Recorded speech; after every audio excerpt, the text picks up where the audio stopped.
నాకున్న సన్నిహిత సంబంధాల గురించి నేను పెద్దగా చెప్పాల్సిన అవసరం లేదు. ఎందుకంటే నేను ఎక్కడున్నా నన్ను ఎట్లా అభిమానిస్తారో మిత్రుడు ఎరపతినేని శ్రీనివాసరావు గారు ఈ వేదిక మీద నుంచి మాట్లాడిన దాన్ని బట్టి నేను ఎక్కడున్నా ఏ వేదిక మీద ఉన్నా కమ్మ సామాజిక వర్గం నన్ను ఎంత అభిమానంతో చూసుకుంటుందో ఎరపతినేని శ్రీనివాసరావు గారు మాటలు వింటే మిగతా అందరికీ అర్థమవుతుంది. అదేవిధంగా సత్యవాణి గారు ఒక మాట అన్నారు. వారు మాట్లాడుతుంటే అనర్గళంగా ఏ పేపర్ చూడకుండా వారి ఉపన్యాసం వినాలి అని అనిపిస్తుంది అని. అది ఎక్కడి నుంచో కాదు, ఎన్టీఆర్ లైబ్రరీలో నేర్చుకున్న చదివే ఈరోజు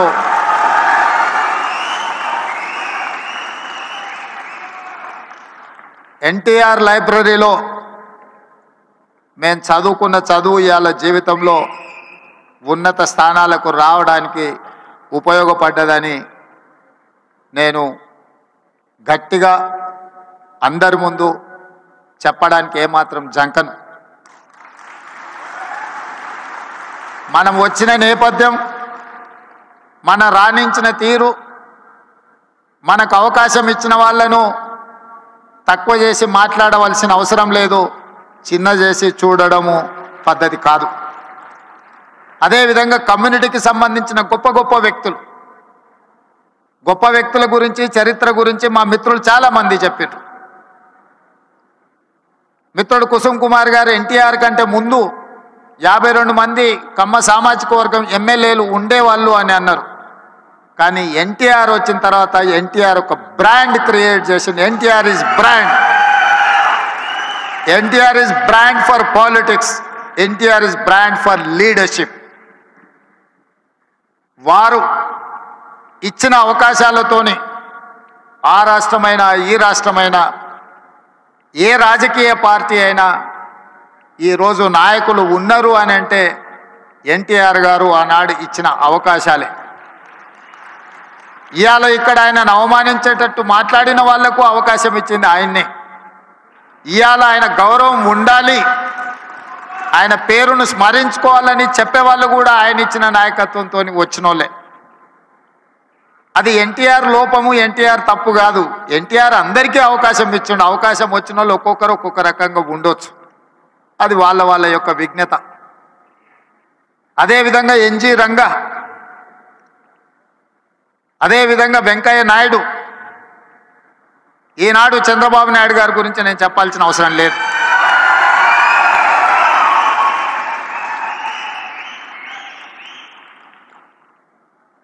ఈ దేశంలో కాంగ్రెస్ పార్టీకి ఎదురే లేదు. బలమైన నాయకురాలుగా శ్రీమతి ఇందిరాగాంధీ గారిని ఎదుర్కొనే వాళ్ళే లేరు. అంత బలమైన నాయకత్వాన్ని అందిస్తున్నప్పుడు ఎన్టీ రామారావు గారు ప్రవేశపెట్టిన సంకీర్ణ రాజకీయాలే ఇవాళ దేశాన్ని ఏలుతున్న వాళ్లకు అవకాశాలు ఇచ్చినాయన్న సంగతి మరవకూడదు. రామ్మోహన్ రావు గారికి గుర్తుండి ఉండాలి, ఆనాడు తెలుగుదేశం భారతీయ జనతా పార్టీ పొత్తులో భాగంగా దేశంలో 2 సీట్లు బీజేపీ గెలిస్తే హనుమకొండ నుంచి పివి నరసింహారావు గారిని ఓడించిన బీజేపీ జంగారెడ్డి గారు తెలుగుదేశం మద్దతుతో గెలిచారు. దేశంలో 2 సీట్లు బీజేపీ గెలిచిన రోజు 1 సీటు గుజరాత్లో గెలిస్తే 2వ సీటు తెలంగాణలో తెలుగుదేశం పార్టీ ఎన్టీ రామారావు గారి మద్దతుతో గెలిచింది. నేషనల్ ఫ్రంట్ కావచ్చు, యునైటెడ్ ఫ్రంట్ కావచ్చు, ఎన్డీఏ కావచ్చు, ఎప్పుడెప్పుడు అధికారంలోకి వచ్చినా అప్పుడప్పుడు ఎన్టీఆర్ ఆలోచన సంకీర్ణ రాజకీయాలే ఈరోజు వాళ్ళందరూ కూడా అధికారంలో ఉండడానికి అవకాశం వచ్చింది. అందుకే ఈరోజు మిత్రులారా, మీరు రాణించే విషయంలో వ్యవసాయం నుంచి డాక్టర్లుగా, లాయర్లుగా, ఐటీ నిపుణులుగా, అమరావతి నుంచి సిలికాన్ వ్యాలీ వరకు మీ కృషిని ఎవరు కాదనలేరు. ఇవాళ సత్యనాదెన్ల నుంచి మొదలు పెడితే చాలామంది కొత్తగా వచ్చే పెద్ద మల్టీనేషనల్ కంపెనీలో సీఈఓలుగా మన వాళ్ళు చాలామంది ఉన్నారు. సరే, అమెరికాలో ఇక్కడ బహిరంగ సభ పెట్టిన దానికంటే పెద్ద ఎత్తున మా తానా సోదరులు సభలు పెడుతుంటారు ప్రతి 2 సంవత్సరాలకు. తప్పకుండా ఇప్పటివరకు ఎప్పుడు నేను వెళ్తూనే కలుస్తూనే వస్తున్నా. అయితే ఈ సమావేశం కమ్మ గ్లోబల్ ఫెడరేషన్ ఒక మంచి సాంప్రదాయాలకు సమాజానికి ఉపయోగపడే విధంగా ఈ హైదరాబాదు నగరాన్ని విశ్వనగరంగా మార్చడానికి అవసరమైన ప్రణాళికలలో మీరు భాగస్వాములు కావాలి. తెలంగాణ రాష్ట్ర ప్రభుత్వం మిమ్మల్ని ఆహ్వానిస్తుంది. మీలో ఉన్న నిపుణులను, మీలో ఉన్న నైపుణ్యాన్ని అన్ని రకాలుగా ప్రోత్సహించడానికి తెలంగాణ రాష్ట్ర ప్రభుత్వం సంసిద్ధంగా ఉంది. ఎలాంటి భేషజాలు అక్కర్లేదు. హైదరాబాదు నగరం ప్రపంచంతో పోటీ పడాలంటే ప్రపంచంలో రాణించిన కమ్మ సోదరులకు ఇక్కడ అన్ని రకాల అవకాశాలు కల్పించడానికి మా ప్రభుత్వం సిద్ధంగా ఉన్నది అని చెప్పి నేను ఈ వేదిక మీద నుంచి విజ్ఞప్తి చేస్తున్నా. మాకు భేషజాలు లేవు. కులం, మా కులాన్ని మేము అభిమానించుకుంటాం. మేము ఇతర కులాలను గౌరవిస్తాం. ఎక్కడా ఆ విషయంలో పొరపాటు జరగదు. మా కులం పట్ల మాకు అభిమానం ఉండొచ్చు, కానీ ఇతర కులాల పట్ల అపారమైన గౌరవం ఉన్నది. ఈ విజ్ఞతను ఎప్పుడూ తెలంగాణ రాష్ట్ర ప్రభుత్వం పాటిస్తుంది. మా మిత్రుడు శ్రీనివాసరెడ్డి గారైనా, మా సోదరుడు కోమటిరెడ్డి వెంకటరెడ్డి గారైనా మేము ఈ సూత్రాన్ని ఎప్పుడు అమలు చేస్తూనే ఉంటాం. తెలంగాణ రాష్ట్రంలో వివక్ష ఉండదు.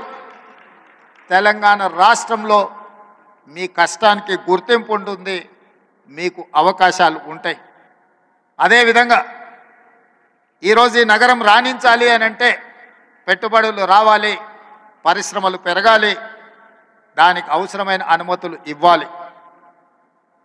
ప్రపంచంలో నిరసన తెలపడం అనేది ప్రాథమిక హక్కు.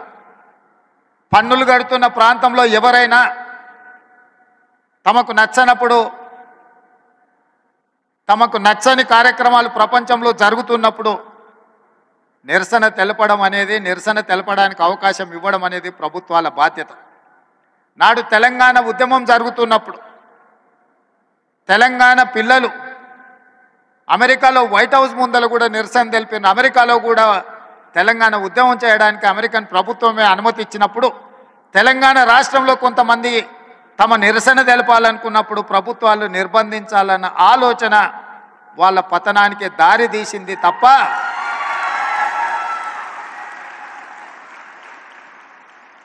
నిరసన అనేది one of the format of democracy. ప్రజాస్వామ్యంలో అది కూడా ఒక పద్ధతి.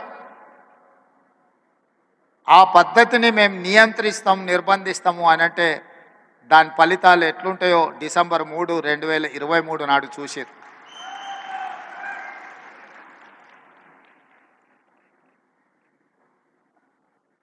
వెంకయ్య నాయుడు గారు రాష్ట్రపతి అవుతారని, అవ్వాలని మేమందరం ఆకాంక్షించిన పార్టీలు వేరైనా కూడా మన తెలుగువాడు ఢిల్లీలో మనకు ఒక గుర్తింపు, గౌరవాన్ని తెచ్చినవాడు.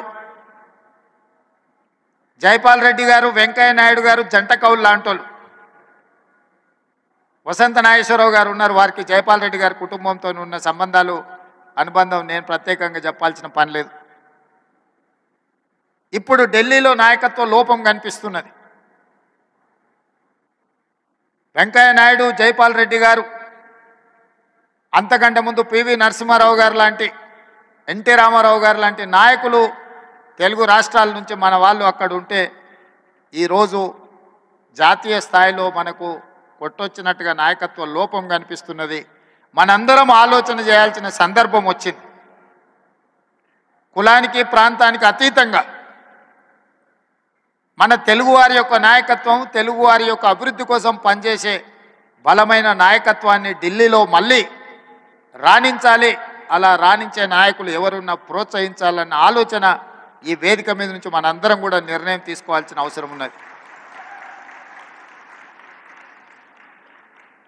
మా ప్రభుత్వం వైపు నుంచి ఎలాంటి సహకారం కావాలన్నా, ఇలాంటి కార్యక్రమాలకు కానీ భవిష్యత్తులో మీరు తీసుకోబోయే నిర్ణయాలకు సంపూర్ణమైన మద్దతు ప్రకటిస్తూనే, కమ్మ సంఘానికి 5 ఎకరాల భూమి ఇచ్చినట్టే ఇచ్చారు, దానికి లిటిగేషన్స్ 100 పెట్టినట్టే పెట్టినట్టు నా దృష్టిలో ఉంది. మా మిత్రుడు గాంధీ గారికి నేను సూచన చేస్తున్నా, ఆ 5 ఎకరాలకు సంబంధించి మా ప్రభుత్వం అన్ని సమస్యల్ని పరిష్కరించి ఒక అద్భుతమైన కమ్మ సంఘాన్ని కట్టుకోవడానికి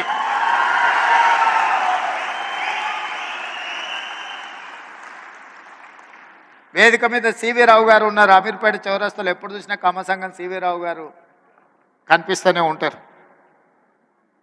అందుకే నేను మా మిత్రులందరికీ ప్రభుత్వం ఇచ్చిన 5 ఎకరాలకు సంబంధించిన సమస్యను పరిష్కరించి ఒక అద్భుతమైన కమ్మ సంఘాన్ని కట్టి తద్వారా లక్షలాది మంది పేదలు నిరుపేదలు ఎవరైతే కమ్మ సోదరులు ఉన్నారో గ్రామీణ ప్రాంతాలలో విద్యకు దూరంగా ఆర్థిక అభివృద్ధికి దూరంగా ఉన్నారో వాళ్ళందరినీ ఆదుకోవడానికి, అదేవిధంగా ఈ సమాజంలో అట్టడుగు వర్గాలైన దళితులు, గిరిజనులు, మైనారిటీలను ఆదుకోవడానికి మీరందరూ ముందుకు రావాలి.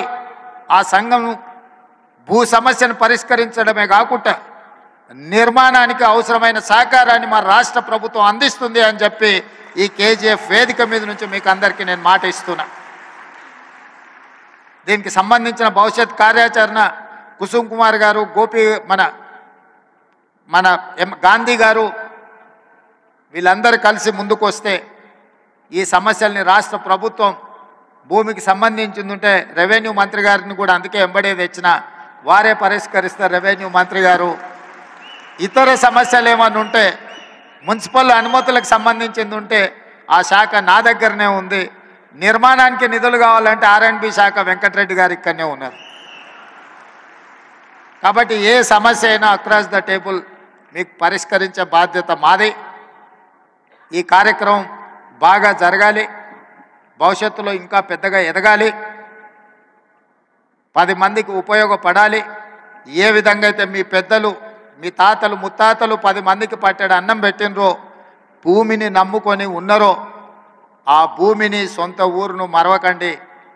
10 మందికి సాయం చేసే ఆలోచన, 10 మందికి ఉపయోగపడాలన్న మీ డిఎన్ఏలో ఉన్న సహజ లక్షణాన్ని కోల్పోవద్దని చెప్పి మా మిత్రులందరికీ సూచన చేస్తున్నా. మీరు ఎంతెంత ఎదిగినా 10 మందికి సహాయం పడ్డప్పుడే మీరు ఈ సామాజిక వర్గానికి న్యాయం చేసిన వాళ్ళు అవుతారు. సహాయం చేయకుండా మీరు దూరంగా ఉంటే మీరు సమాజానికి దూరం కాదు, సమాజానికి మీరు దూరమైనట్టుగా ఉంటుంది.